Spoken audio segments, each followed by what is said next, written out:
In this video, we'll be discussing exercise 2.3 from the prescribed textbook. The question says, exercise 2.1 introduces a study that compares the rates of serious cardiovascular problems for diabetic patients on rosiglitazone and pioglitazone treatments. The table below summarizes the results of the study. The first question then asks us, what proportion of patients had cardiovascular problems? So this is pretty basic. We go and look at the yes column, and we'll see that 7,779 patients had cardiovascular problems over the total number of people in the study, which is that. So it's basically 7,979 over 227571, and we find that that gives us 0.035. So 3.5% of the patients in the study had cardiovascular problems.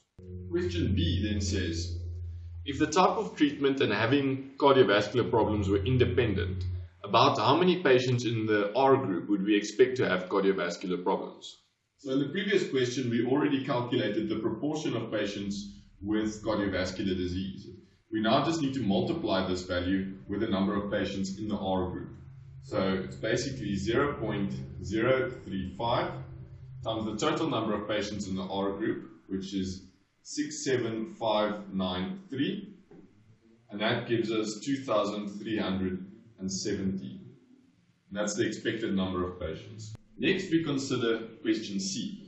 Question C says, we can investigate the relationship between outcome and treatment in this study using a randomization technique. While in reality we would carry out the simulations required for randomization using statistical software, suppose we actually simulate using cards.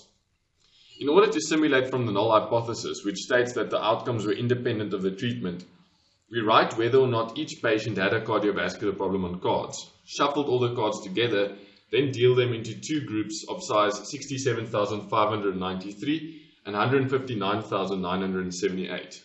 We repeat this simulation 10,000 times and each time record the number of people in the rosiglitazone group who had cardiovascular problems. Below is a relative frequency histogram of these counts. The first question then says, what are the claims being tested? Secondly, compared to the number calculated in part B, which would provide more support for the alternative hypothesis? More or fewer patients with cardiovascular problems in the rosiglitazone group? Thirdly, what do the simulation results suggest about the relationship between taking rosiglitazone and having cardiovascular problems in diabetic patients?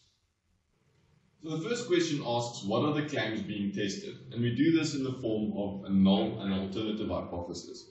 So the null hypothesis will say treatment and cardiovascular problems are independent, no relationship and difference is purely due to chance.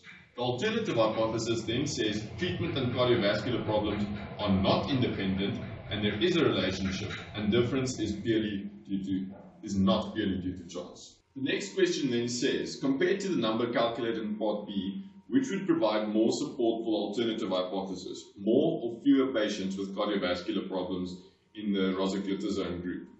So if we look at our alternative hypothesis, treatment and cardiovascular problems are not independent and there is a relationship and difference is not really due to chance, then for that reason we can conclude that having more patients with cardiovascular problems in the rosiglitazone group will support the alternative hypothesis. Next, we look at the third question that says, what do the simulation results suggest about the relationship between taking rosiglitazone and having cardiovascular problems in diabetic patients? So here we've done a quick sketch of what the simulation results have given us.